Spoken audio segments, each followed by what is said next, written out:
We're back in the 50s. From an era of soda fountains, Sunday dinners and perfectly coiffed hair came a dessert as light and charming as the times themselves.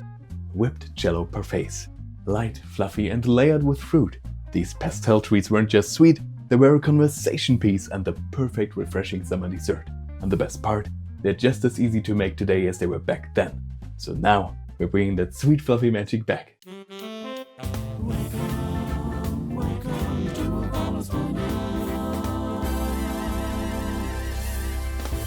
Hello my friends and fellow Apollonians, welcome back to Apaulos Diner.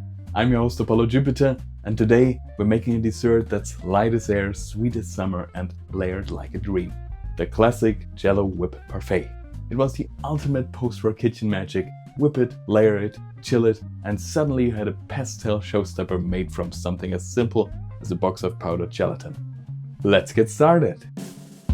Here's what you'll need for about 4 delightful, fluffy Jell-O Whip Parfaits. 1 packet of flavored gelatin. Think brands like Jello, Götterspeise, or whatever's available in your region. Raspberry, cherry, lemon, or even sweet woodruff, whatever feels summery to you.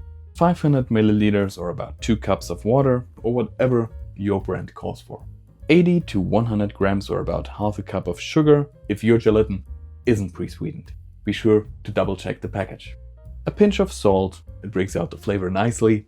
1 cup of very cold, unsweetened evaporated milk. That's the vintage way, but cream works too, if needed. A bit of cream for the topping. And for that real classic flair, canned fruit cocktail and maraschino cherries. Just make sure to drain them well and pat them dry.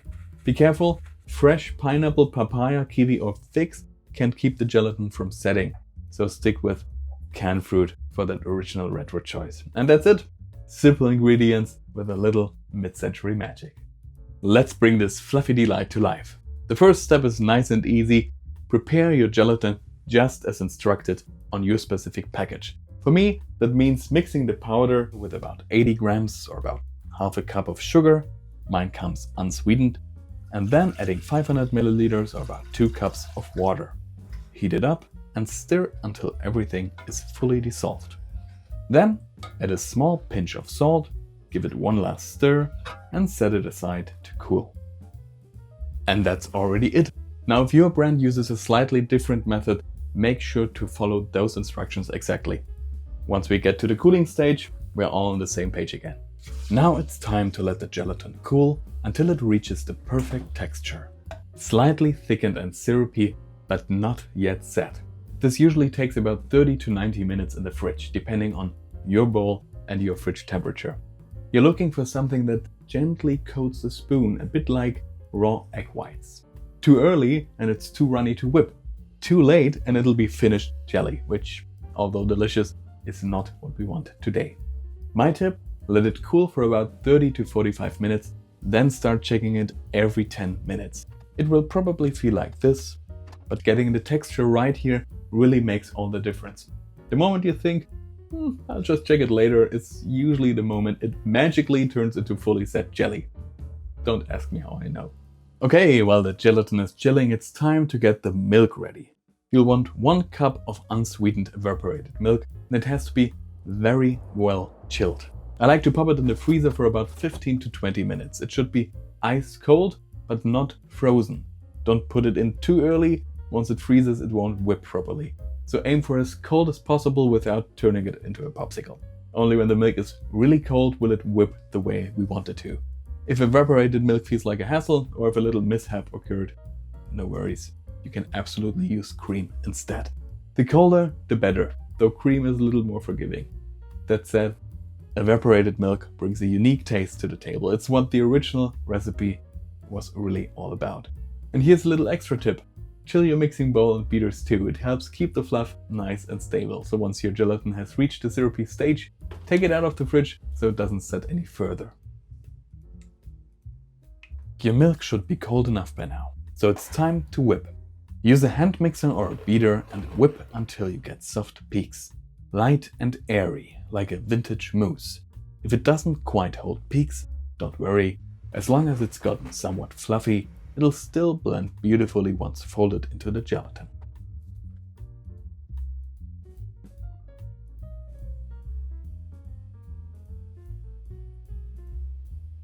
Now for the fun part, combining our syrupy gelatin with that fluffy whipped milk. Pour the gelatin gently, step by step, into the whipped milk, not the other way around, and start folding it in. Take your time here. You want to keep as much of that lovely airiness as possible. So use a spatula and fold slowly until the mixture is smooth and evenly colored. Be gentle. If you stir too hard, you'll scare the fluff away.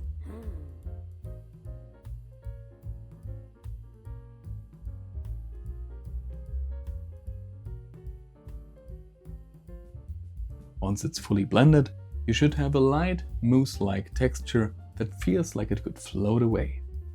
Now it's time to layer. In your parfait glasses or any pretty dessert dish, start with a spoonful of the whipped Jello. Then add some of your drained, gently patted dry fruit.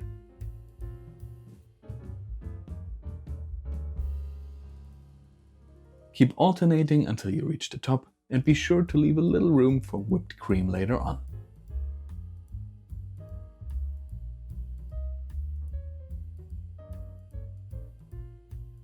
And then into the fridge it goes for at least 2 hours or until it's fully set. Try not to open the door every 10 minutes this time. I know it's hard, but the fluff likes its privacy.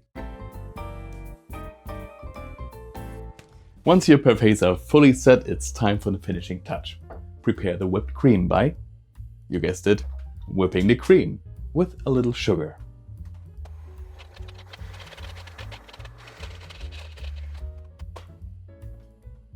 Once that's done, add a generous spoonful on top, piped or dolloped as you please. And of course, a bright red maraschino cherry to crown it all. Some colored sprinkles. And it's done.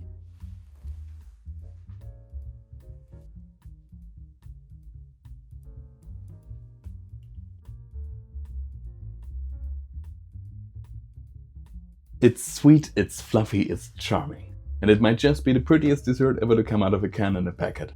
Serve them chilled and watch the eyes light up, because this is more than just dessert. This is vintage delight, spooned up in layers. It's really amazing. And there it is, a true vintage Jell-O Whip Parfait. Fluffy and delicious. Thank you so much for joining me here at Apaulos Diner. I hope you had as much fun as I did bringing this vintage classic back to life. If you enjoyed this recipe, please give it a like and don't forget to subscribe so you won't miss the next delicious trip through time. Also check out this delightful content right here. And if you make your own Jell-O Whip Parfait, I'd love to hear about it in the comments. What's your favorite Jello flavor? I'm a big fan of sweet wood rough. Until next time, my dear friends and fellow Polonians, stay sweet, stay curious, and keep the vintage spirit alive. Have a wonderful day, and I'll see you in the next video.